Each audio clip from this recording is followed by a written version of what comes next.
Mind यदि साथ नहीं दे रहा है तो निश्चित तौर पर हम समझ जाएं कि माइंड की पॉजिटिव प्रोग्रामिंग नहीं हुई है और बहुत अच्छा मेडिटेशन करने की आवश्यकता है। जितना हम मेडिटेशन करते हैं हमारे थॉट की स्पीड स्लो होती है। जैसे कि एक स्क्वायर है जहाँ चारों तरफ से 100 की स्पीड में गाड़ियाँ आ रही हैं, हम्म, कोई ट्रैफिक कंट्रोलर नहीं है, कोई पुलिस नहीं है, तो क्या होगा? एक्सीडेंट होगा। एक्सीडेंट्स। हमारे माइंड में भी एक दिन में 60,000 थॉट आते हैं, पर कोई ट्रैफिक कंट्रोलर नहीं है, कोई पुलिस नहीं है, कोई ब्रेकर नहीं है, तो क्या होगा? एक्सीडेंट होगा। बिल्कुल। इसके कन्फ्लिक्ट के कारण hypertension, blood pressure, heart attack, जितनी भी डिजीज हैं 75% डिजीज आर साइकोसोमैटिक, मन से रिलेटेड। मन अच्छा। के नेगेटिव होने के कारण ये बीमारी हमारे जीवन में आती है। तो करना क्या है?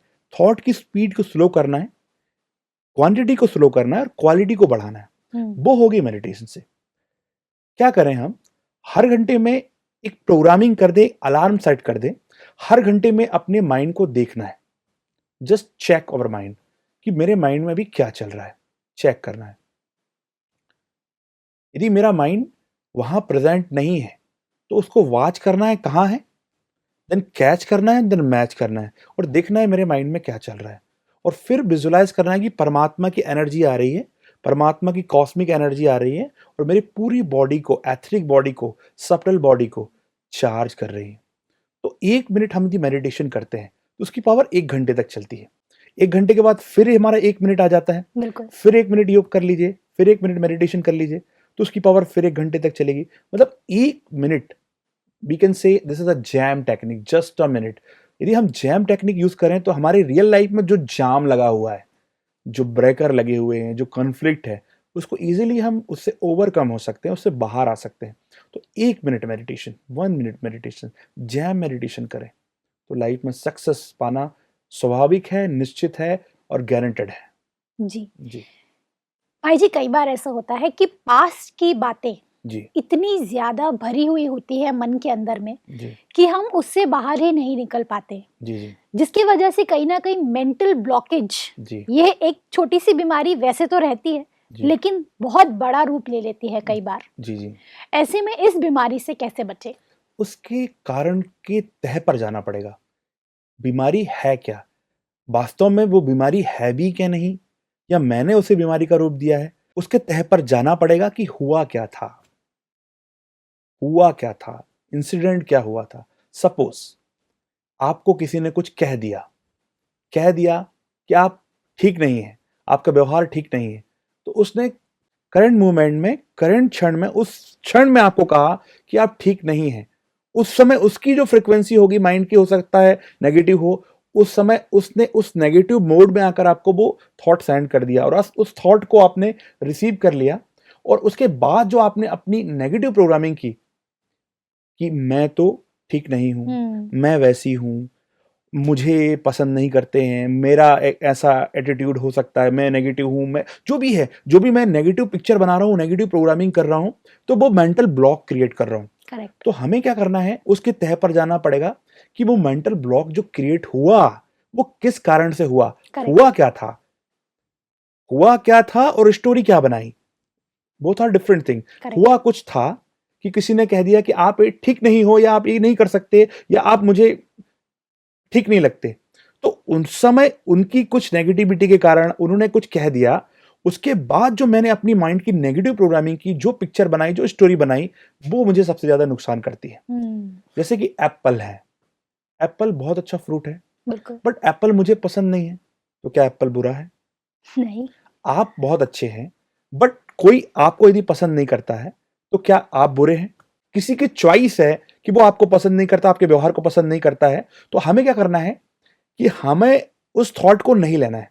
कोई हमें नेगेटिव दे रहा है तो हमें उसकी तह पर जाना है। ये जो भी बात हुई हमारे लाइफ में, उसकी तह पर जाना है कि वो बात हुई कैसे। करेक्ट। और अब हम यदि, जैसे कि हम जान गए हैं कि कुछ घटना होती है, पर उसके बाद में जो हम नेगेटिव प्रोग्रामिंग कर लेते हैं, जो नेगेटिविटी हमारी लाइफ में हम एक स्टोरी के रूप में क्रिएट कर लेते हैं और उस चश्मे से लोगों को देखते हैं, जिसके कारण हमारी लाइफ में मेंटल ब्लॉक क्रिएट हो जाते हैं। हम्म। तो जान जाएं कैसे ये प्रोसेस होती है, तो उसके बाद हम नेक्स्ट टाइम नहीं करेंगे।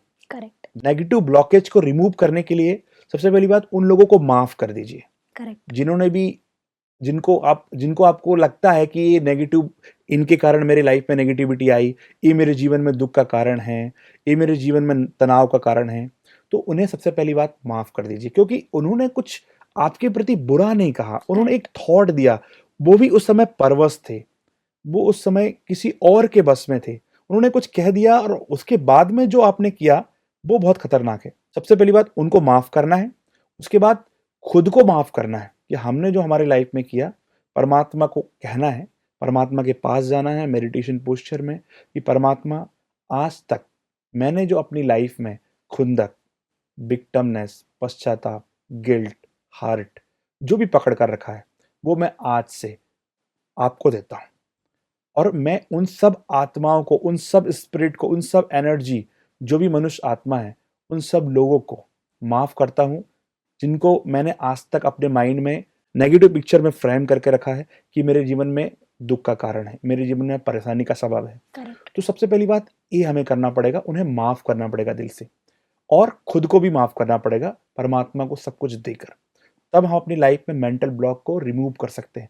फिजिकली ब्लॉक को हम देख सकते हैं, पर मेंटल ब्लॉक को हमें उसकी तह पर जाकर, रीजन को खोज कर उसे मिटाना पड़ेगा। करेक्ट। ये परमात्मा के सिवाय, मेडिटेशन के सिवाय कोई टेक्निक इसमें काम में नहीं आने वाली है। परमात्मा और मेडिटेशन, यही दो टेक्निक है जिसके थ्रू हम अपने नेगेटिव ब्लॉकेज को, मेंटल ब्लॉकेज को रिमूव कर सकते हैं। जी। कई बार ऐसा होता है कि हम पास्ट की तो बातों को मैं समझ गई कि किस तरह से हमें पास्ट के ब्लॉकेजेस को बाहर निकालना है। लेकिन अभी कई बार आजकल की ये जनरेशन की बहुत बड़ी प्रॉब्लम हो गई है कि वो फ्यूचर को लेकर के भी ब्लॉकेजेस क्रिएट कर देते हैं जी कि पता नहीं क्या होगा कल। अगर मैं शायद मैं अनसक्सेसफुल भी हो सकता हूँ। शायद मेरे लिए ज़िंदगी और ज़्यादा दोभर हो जाएगी। तो ये जो नेगेटिव थॉट्स फ्यूचर को लेकर के होते हैं, इसे कैसे कम किया जाए? फ्यूचर तो हमारे हाथ में है नहीं, जो हमारे हाथ में है वो प्रेजेंट में है।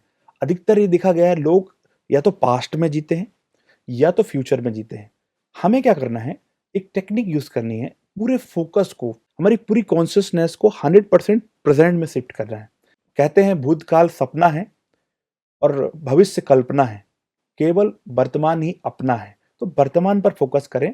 जो हमने 100% एनर्जी डाइवर्ट कर दी है, शिफ्ट कर दी है, डिवाइड कर दी है, 50 पास्ट में, 50 फ्यूचर में, दोनों एनर्जी को खींच कर लाना है और फुल फोकस हमें प्रेजेंट में देना है। Then correct. हम अपनी लाइफ में सक्सेसफुल हो सकते हैं। तो सबसे बड़ी बात ये सोचने की जरूरत नहीं है कि हमारे फ्यूचर में होगा क्या, क्योंकि हम जितना प्रेजेंट में अच्छे से वर्क करेंगे, जितना हार्ड वर्क करेंगे, जितने अच्छे एटीट्यूड से रहेंगे, ये तो हम जान चुके हैं कि जो हमने भूत में किया, जो हमने भूतकाल में किया, वही हमने अभी प्रेजेंट में एक्सपीरियंस कर रहे हैं, वही हम अपने लाइफ में एक्सपीरियंस कर रहे हैं। बिल्कुल। तो हमें करना क्या है कि अब जो करेंगे वो हमारे भूतकाल में, सॉरी, अब जो करेंगे वो हमारे फ्यूचर में हमें अनुभव होगा। तो हमें प्रेजेंट में फुल फोकस होना है और हमारे काम के ऊपर ध्यान देना। कहते हैं ना, कर्म के ऊपर फोकस करना है, फल के ऊपर हमें फोकस नहीं करना है। फल तो मिलेगा ही। हमारा फुल फोकस वर्तमान पर होना चाहिए, कर्म पर होना चाहिए, रिजल्ट एंड पर नहीं होना चाहिए, क्योंकि निश्चित तौर पर जो हमने पास्ट में किया वो हमें प्रेजेंट में अनुभव हो रहा है, और जो प्रेजेंट में करेंगे वही हमें फ्यूचर में मिलेगा। तो फ्यूचर में फोकस करना, फ्यूचर का लक्ष्य रखना है कि हमें ये बनना है, विजुलाइज जरूर करना है, बट फ्यूचर की चिंता नहीं करना है। हम यदि चिंता करेंगे तो हम यहाँ रहेंगे ही नहीं, और अधिकतर हमारी एनर्जी उस चिंता में चली जाएगी, और हम अपनी सक्सेस को, जो अपनी लाइफ में सक्सेस पाना चाहते हैं, वो सक्सेस नहीं पा सकेंगे। तो फोकस प्रेजेंट में हो। जी लेकिन कई बार ऐसा होता है कि प्रेज़ेंट में चाह करके भी हम रह नहीं पाते। जी ये तो मैं भी एक और चीज़ मेरे दिमाग में आई कि कई बार ऐसा होता है कि प्रेज़ेंट में रह कर के भी हम ज़िंदगी को पूरी तरह से एन्जॉय नहीं कर पाते, जी जी क्योंकि फ़ियर रहता है जी कि क्या होगा कल? जी तो इस फ़ियर के साथ में कैसे कोप अप किया जाए? फियर और फोबिया। फियर क्या है? फियर सबसे पहले समझना पड़ेगा कि वो रियल में फियर है या फोबिया है, या हमारे द्वारा क्रिएटेड है। जो क्रिएटेड होता है उसको फोबिया कहते हैं। तो जैसे कि हमने बार-बार फ्यूचर के बारे में, फ्यूचर में क्या होने वाला है, हमने जो नेगेटिव ब्लॉकेज बनाया, हमने जो नेगेटिव पिक्चर बनाई है, वो हमें हार्म कर रही है, वो हमें नुकसान पहुँचा रही है। तो हमें क्या करना है, एक प्रेज़ेंट में जो हम फ्यूचर में बनना चाहते हैं, जैसे कि एक स्टूडेंट है, अपने फ्यूचर में कुछ अच्छे मार्क्स लाना चाहता है, मेरिट में आना चाहता है, तो उसको एक डेमो मार्कशीट बनानी है, जहाँ वो रहता है, जहाँ वो पढ़ता है, उस रूम में उसे वो स्टिक करके रख देनी है, ताकि उसका फोकस वहाँ जाए कि मुझे क्या करना है, और वो फोकस, वो लक्ष्य उसे ड्राइव करे पावरफुल वर्क करने के लिए। ऐसे ही आप लाइफ में जो भी बनना चाहते हैं, उसका पिक्चर बनाएं और पिक्चर को अपने रूम में लगा दें, ताकि वो फ्यूचर का विजन आपको खींचे कि मुझे ये बनना है। ना कि हमें फ्यूचर की चिंता को स्ट्रिक करना है, ना कि हमें फ्यूचर की नेगेटिव प्रोग्रामिंग को स्ट्रिक करना है। फ्यूचर के बारे में सोचना है, क्या सोचना है कि हमें क्या बनना है, और उसको यदि हम पिक्चर के रूप में, जिसको कहते हैं मेंटल विजुअलाइजेशन, कि हम फ्यूचर में क्या बनना चाहते हैं।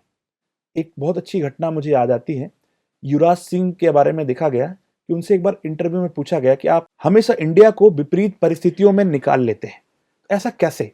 तो वो कहते हैं कि मैं पहले ही वो कंडीशन विजुलाइज कर लेता हूं कि इंडिया के इतने इतने विकेट गिर गए हैं, कोई खेलने वाला नहीं है, मुझे प्ले करना है और मैं प्ले करके इंडिया को बाहर निकाल रहा हूं।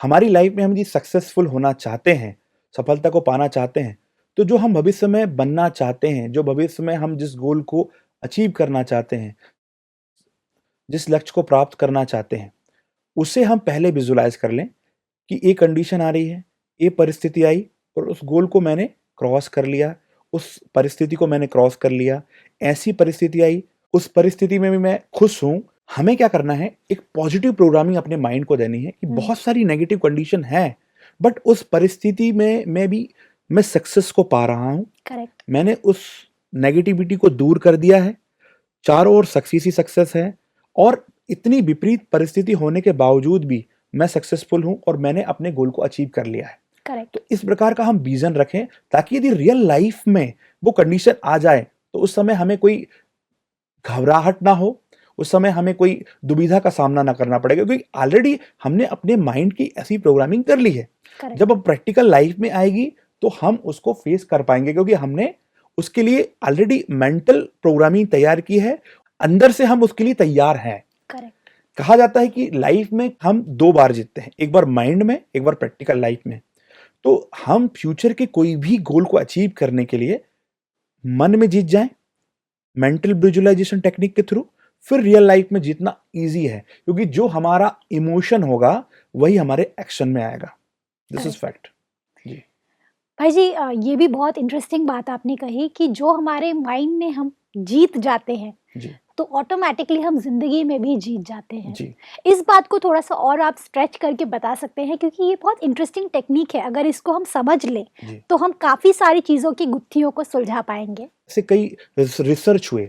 मैं आपको एक छोटा रिसर्च बताना चाहूंगा कि एक बार ओलंपिक जो प्लेयर थे, स्पोर्ट्समैन के लिए अधिकतर ये रिसर्च की जाती है, प्रैक्टिकल किया जाता है। उनको क्या किया जाता है कि मेंटल विजुअलाइजेशन टेक्निक के थ्रू बार बार ये प्रैक्टिस कराई जाती है कि ऐसी परिस्थिति है और आप जीत रहे हैं, और इतनी दुविधाजनक परिस्थिति में भी आप उस चीज को क्रॉस कर रहे हैं, इतनी खतरनाक सर्कमस्टेंसेस में भी आप उसको क्रॉस कर रहे हैं। तो बार बार वो देखते हैं अपने आप को, और जब बार बार देखते हैं तो वो फील और वो प्रोग्रामिंग उनकी सबकॉन्शियस माइंड की हो जाती है, और वो फिर प्रैक्टिकल लाइफ में जब आते हैं तो निश्चित तौर पर वो सफलता को प्राप्त करते हैं। ओके। एक फिल्म है तारे जमीन में, उसमें आमिर खान जो हीरो है, जो चाइल्ड एक्टर, उसके पिताजी को कहते हैं कि आदिवासियों को जब पेड़ों का कोई हिस्सा काटना रहता है तो वो पेड़ों को काटते नहीं हैं, पेड़ों के पास जाते हैं, जी भरकर गालियां देते हैं, कोसते हैं, चिल्लाते हैं। पेड़ उस नेगेटिव एनर्जी को रिसीव करते हैं, अपने आप मुरझा जाते हैं और गिर जाते हैं। माइंड इतना पावरफुल है कि जो एनर्जी हमने उस पेड़ को दी, वो पेड़ अपने आप उस फ्रीक्वेंसी को, उस एनर्जी को रिसीव करके मुरझाकर गिर जाते हैं। तो हमें क्या करना है, उस टेक्निक को यूज करना है पॉजिटिवली। जितने भी स्पोर्ट्समैन हैं, जितने भी दुनिया में सक्सेसफुल व्यक्ति हैं, धीरू भाई अंबानी हुए, बिल गेट्स हुए, सभी ने इस विजुअलाइजेशन टेक्निक को यूज किया। बार बार अपने आप को पॉजिटिव फ्रेम में देखा कि मैं ये बन रहा हूँ, मैं ऐसा हूँ, भले वर्तमान कोई भी परिस्थिति हो, पर उन्होंने पॉजिटिव फ्रेम में अपने आप को देखा, मेंटल पॉजिटिव कमांड दी और मेंटल विजुअलाइजेशन में बहुत सक्सेसफुल होते हुए देखा, तो रियल लाइफ में वैसे बन गए। तो हमें भी वही करना है, जो हम चाहते हैं उसके गोल को, उस गोल को बार बार देखना है कि मैं बन चुका हूं। माइंड में यदि देखेंगे तो रियल लाइफ में बन ही जाएंगे। This is the magic, real magic of our mind.